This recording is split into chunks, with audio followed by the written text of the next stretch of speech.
한명 한번 불러보겠습니다. 민주통합당 제5차 확대 간부회의 개회를 선언합니다. 네, 문희상 비상대책위원장의 인사 말씀 듣겠습니다.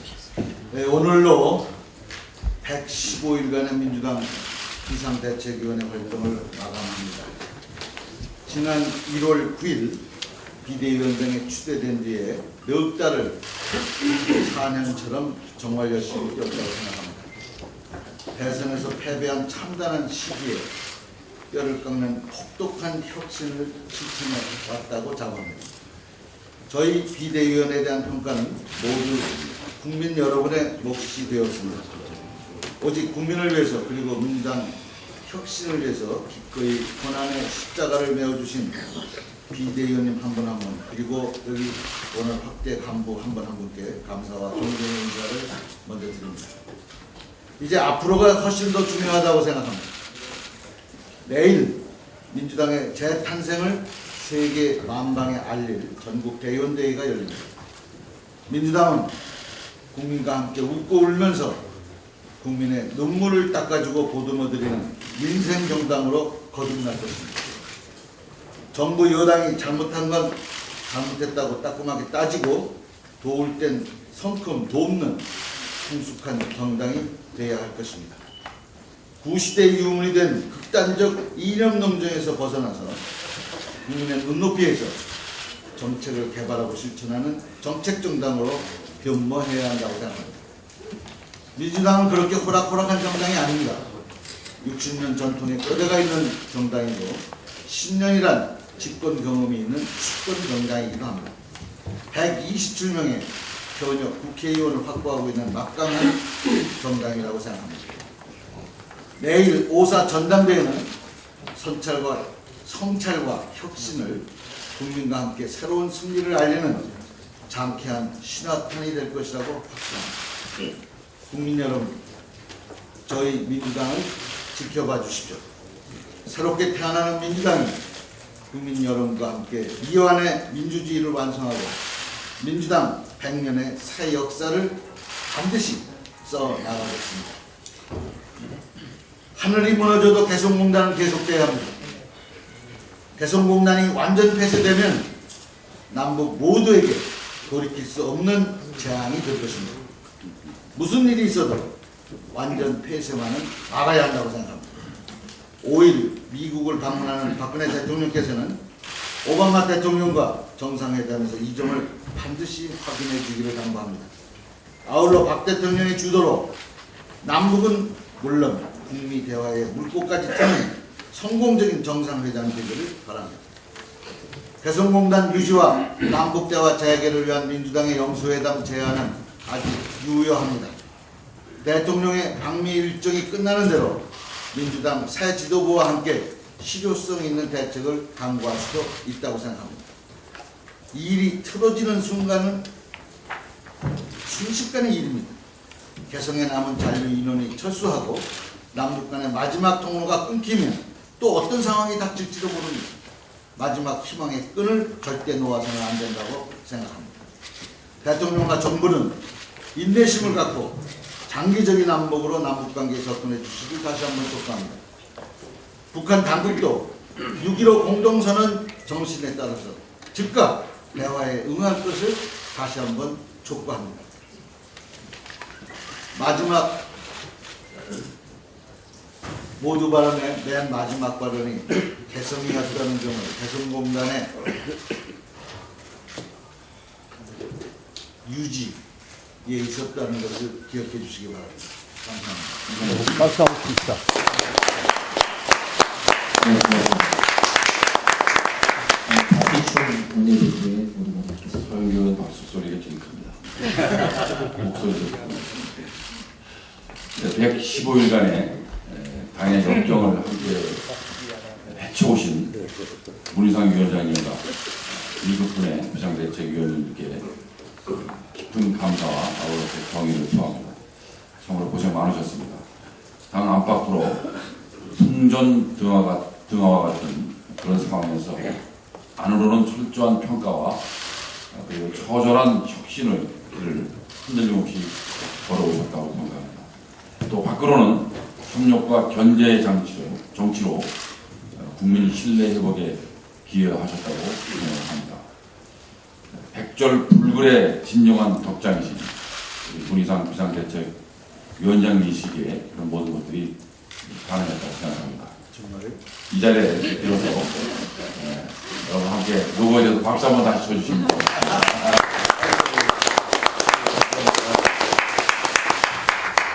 네, 문희상 비상대책위원장님 추대를 직접 이끈 장본인으로서 반성과 혁신의 약속을 지켜야 하는 절박함과 무거운 책임감을 가지고 함께 해왔습니다. 다시 한번 감사드립니다. 마지막으로 내일 성공적인 전당대회가 되기를 진심으로 기원하겠습니다. 민생 추경은 필요합니다. 그러나 묻지마 빚잔치 추경은 안 됩니다. 늘어나는 재정 적자 어떻게 메울지 그 대책을 세워야 합니다. 이것이 추경에 대한 우리 민주당의 그동안의 일관된 입장이었습니다. 빚질 때는 빚 갚을 방안도 마련하는 것이 그야말로 상식입니다. 개인은 100만 원의 대출을 받을 때도 온갖 서류에다가 갖춰야 될 것이 한두 가지가 아닙니다. 또 깐깐하게 심사를 받는 그런 상황입니다. 그런데 정부가 15조 5천억 원의 적자 국채를 발행하면서도 지하경제 양성화 등 실효성 부족한 대책만 내놓는다는 것은 참으로 부실하기 짝이 없습니다. 야당이 깐깐할수록 국민에게는 이익이 될 것입니다. 우리 민주당은 이러한 관점에서 거듭 정부 여당에게 촉구합니다. 일자리 민생, 복지 확대, 그리고 추경의 근본 이런 취지를 제대로 살리기를 바랍니다. 그리고 실효성 있는 재정 건전성 확보 방안인 소득세 최고세율 과표 구간 조정과 최저 한세율 인상 등이 조속히 처리되어야 된다고 생각합니다. 지방정부의 무상보육 예산이 부족해서 무상보육 정책 자체가 중단될 위기에 놓여 있습니다. 물론 지방자치단체별로 사정은 좀 다르긴 합니다만 서울시 일부 자치구에서는 양육수당 예산이 바닥나고 있는 그런 시점입니다. 지자체 사정도 크게 다르지 않다고 생각합니다.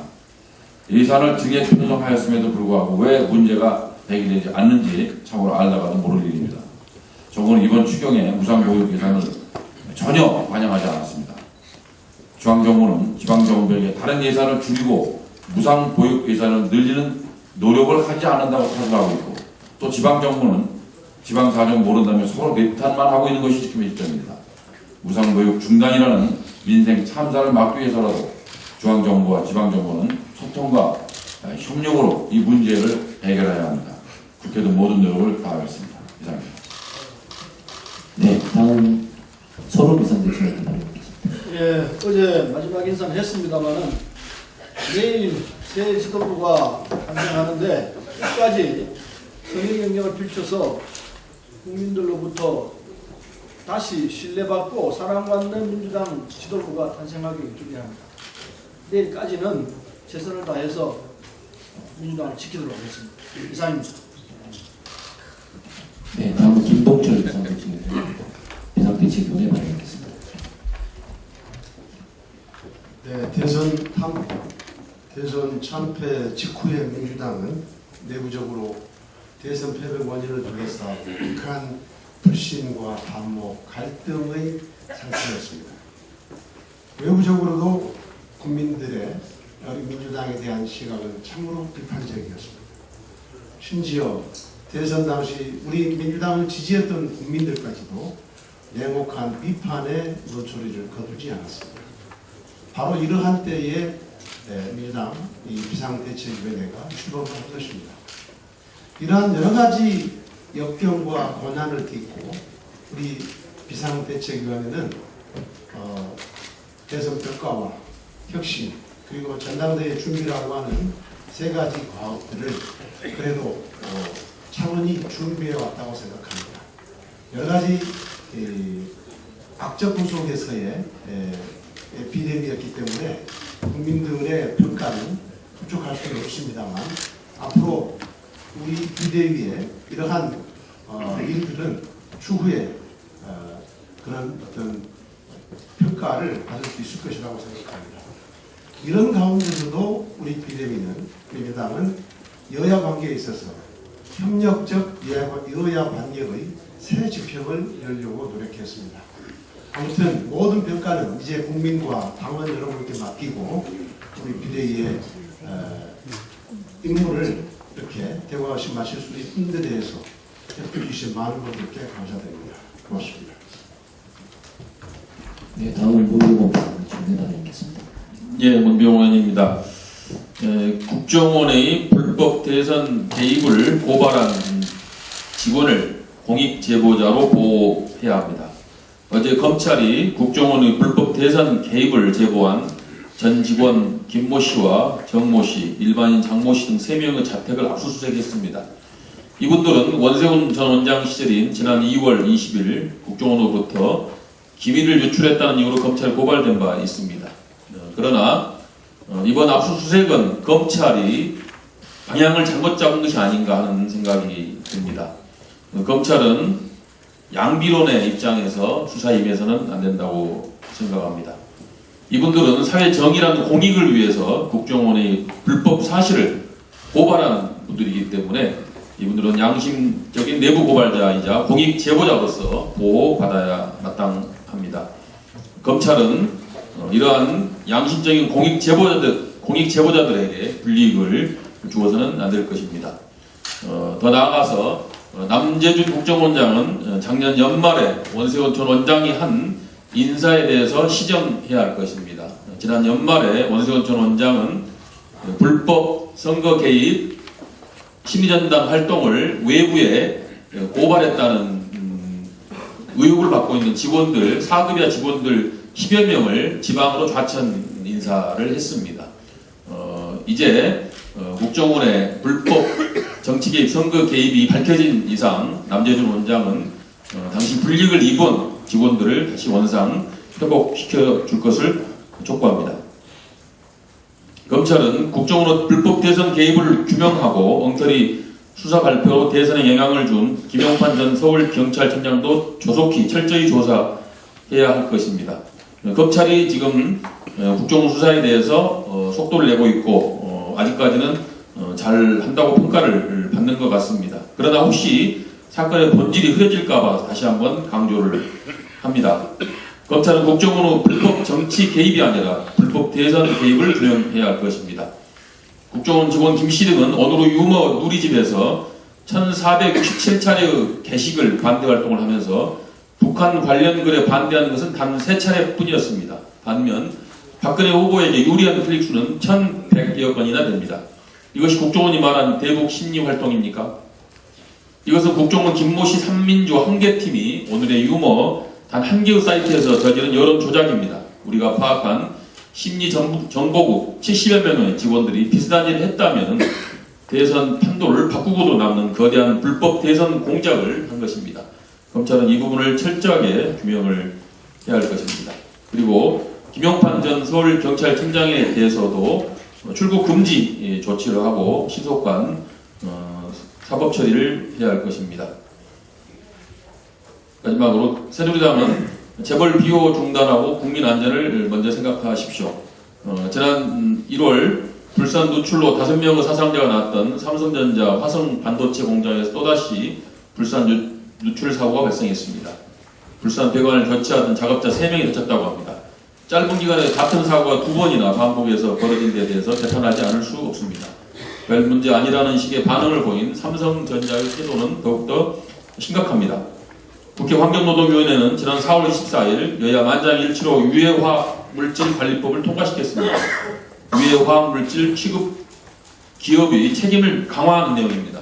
그런데 경제 5단체가 이 법안에 집단 반발하고 이를 받아들인 새누리당은 이 제기로 법사위 통과가 되지 않고 있습니다.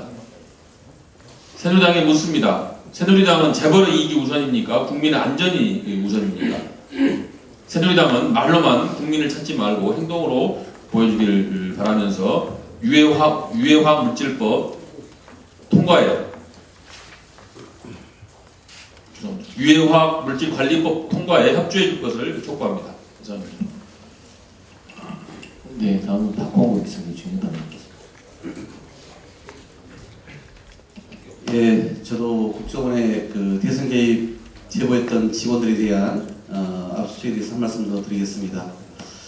검찰의 이번 압수수색은 번지수를 잘못했다가 영영 다른 집으로 가버릴까 걱정을 만드는 일이라 생각합니다. 이들이 제보한 국정원의 행위는 이미 국정원법 위반이라고 결론이 났습니다. 그런데도 보호해야 될 이 공익제보자를 범죄자 취급하고 압수수색까지 하는 것은 명백한 축소 수사 의도입니다. 누가 보더라도 국기문란 사건의 수사 방향을 흐리기 위한 물타기입니다. 또 다른 제보와 증언을 막기 위한 불순한 의도가 있다고 의심할 수밖에 없습니다. 이번 수사의 방향과 대상은 이런 제보자가 아니라 치악의 국기문란 사건을 기획하고 지휘한 몸통의 실체를 밝히는 겁니다. 검찰은 기계적 균형수사로 위압에 굴복해서 눈치 보겠다는 인상을 줘서는 안 됩니다. 수사의 대상과 방향을 명확히 하고 원세훈 전 원장을 당장 구속 수사하십시오. 그리고 축소 은폐 수사로 일관했던 경찰 책임자에 대해서 출국 금지와 더불어서 신속하고 전면적인 수사를 벌여야 합니다. 내일 탄생할 새 지도부는 비대위보다 10배, 100배 더 강력한 혁신 지도부가 될 겁니다. 비대위가 손을 댔으나 미처 매듭짓지 못한 계파 청산과 정치 혁신을 확실하게 마무리해서 국민에게 사랑받고 신뢰받는 민주당을 보란듯이 재건해낼 거라고 믿습니다. 그러기 위해서는 한 명의 의원도 소외시키지 않고 모두가 2017년 집권 플랜 속에서 한몸 한마음으로 움직일 수 있도록 당내 신뢰와 화합을 만들 수 있는 리더십이 발휘되기를 바랍니다. 앞으로 지방선거까지 남은 1년이 민주당의 승사를 가늠할 마지막 혁신의 기회입니다. 지난 넉 달 동안 우리 비대위가 흘린 땀방울이 이 새 지도부에게 혁신의 디딤돌이 되었으면 하는 바람을 가지면서 마지막 오두발을 마치고자 합니다. 그동안 비대위의 성공을 위해서 애써주신 중앙당 원내당자 여러분들과 우리 언론인들께 감사의 말씀을 드립니다. 이상입니다. 네, 다음은 배재정 이사님 중에 받아뵙겠습니다. 네, 최시중 시즌2에 이은 김재철 시즌2 우려가 시작되고 있습니다. 이경재 방송통신위원장 체제 하에서 신임 MBC 사장에 김종국 씨가 선임됐습니다.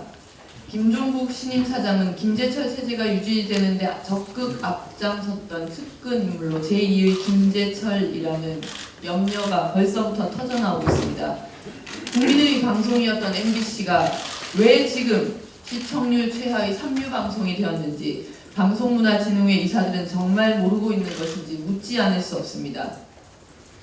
박근혜 정부가 이명박 정부와 마찬가지로 방송장악 정권이 되지 않을까 국민들께서 걱정하고 계십니다. 김종국 신임 사장과 박근혜 대통령이 이런 우려와 오명을 벗으려면 공정방송을 요구하다 해고된 퇴직자부터 당장 복직시키고 200여 명의 징계자들을 제자리로 돌려놓아야 할 것입니다. 노조에 대한 손해배상 소송도 취하해야 합니다. 또한 보도와 제작, 편성에 개입하지 않고 자율성을 보장하겠다는 약속을 해야 합니다. 궁극적으로는 공영방송 사장 임명의 정치적 중립성이 보장될 수 있도록 제도적인 개선 작업이 당장 시작되어야 합니다. 국회에 설치된 방송공정성 특별위원회가 정상 가동돼 공정성을 상실한 방문진의 이사 선임 구조를 개편해야 합니다. 이 같은 조치들이 이루어지지 않는다면 MBC는 다시 한번 국민들의 지탄과 거대한 저항을 피할 수 없을 것입니다. 박근혜 대통령과 김종국 신임 사장이 부디 이명박 전 대통령과 김재철 전 사장의 불행한 전철을 밟지 않기를 진심으로 고언합니다.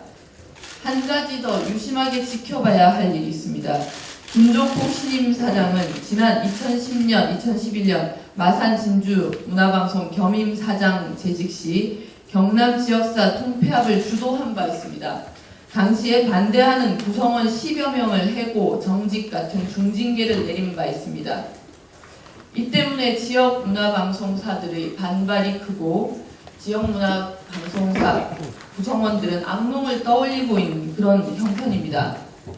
지금은 문화방송의 지배구조 개선과 함께 지역문화방송사들의 공정한 사장 선임 구조 마련과 분권형 경영에 대한 관심을 높여야 할 때입니다. 중앙의 관점에서 일방적으로 지역문화방송의 지역언론으로서의 위상을 허물어뜨려서는 안 됩니다. 지켜보겠습니다. 김종국 신임사장은 이를 명심해야 할 것입니다. 이상입니다. 박근혜 대통령의 이번 방미길에 현행 30개월령 미만만 수입되고 있는 우리나라 쇠고기 시장에 대한 완전 개방 요구가 거세질 전망이 나오고 있습니다. 국제수역사무국 OIE가 이번 달 미국의 광우병 위험 등급을 위험 통계국에서 호주, 뉴질랜드와 같은 최고 등급인 위험을 무시할 정도인 국가로 상향 조정시킬 예정으로 있습니다. 이렇게 상향 조정이 되면은 OI 기준에 의하면은 언론 부위 제한을 받지 않게 됩니다. 이를 계기로 미국 조회에서 30개월 이상 쇠고기도 수입토록 하는 쇠고기 시장 안전 개방을 요구할 것으로 이렇게 보입니다. 미국 무역 대표부 USTR이 지난 4월 1일 발간한 2013년 국가별 무역 장벽 보고서에서 미국의 광우병 위험 등급을 바탕으로 한국이 쇠고기 시장을 완전 개방토록 계속 촉구할 것이라고 이렇게 강조를 하고 있습니다. 그러나 이 OI 기준은 공고 사항에 불과하고 지금 일본과 대만도 30개월령 미만만 수입을 하고 있습니다. 5년 전 이명박 정부도 초기에 미국 측 지장을 받아들여서 원령 제한을 폐지했다가 촛불 시위로 국민 저항에 직면한 바가 있습니다. 박근혜 대통령이 MB 정부의 실패를 교훈 삼아서 국민의 저항권을 거리하는 협상 테이블에 결코 앉아서는 안 된다는 것을 명심하시기 바랍니다.